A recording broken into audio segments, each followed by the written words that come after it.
Hi friends, வணக்கம்.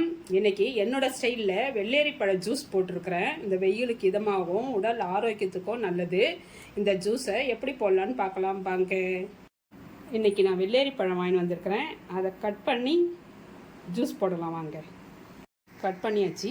அதில் இருக்கிற விதையெல்லாம் எடுத்துகிட்டு தோலை சீவிட்டு சின்ன சின்னதாக கட் பண்ணி எடுத்துக்கலாம். சின்ன சின்னதாக கட் பண்ணி வச்சுக்கிற பழத்தை மிக்சி ஜாரில் போட்டுக்கலாம்.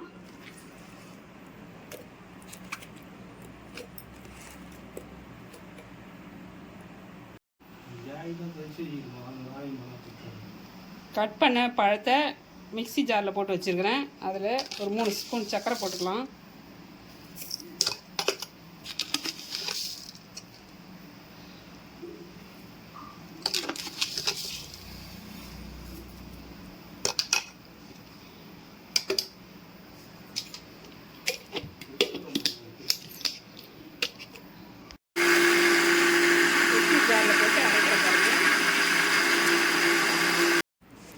அவ்வளவுதுங்க, வெள்ளேரி பழ ஜூஸ் ரெடி ஆயிடுச்சு. இதை நம்ம டம்ளரில் மாற்றிக்கலாம்.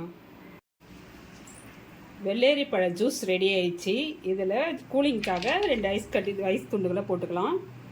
கூலிங்காக குடிக்கிறதுக்கு, வெயிலுக்கு எதாமல் கூலிங்காக குடிக்க நல்லாயிருக்கும். நீங்களும் ஒரு வாட்டி ட்ரை பண்ணி பாருங்கள். இந்த வீடியோ பிடிச்சிருந்தா லைக் பண்ணுங்கள், ஷேர் பண்ணுங்கள், சப்ஸ்கிரைப் பண்ணுங்கள்.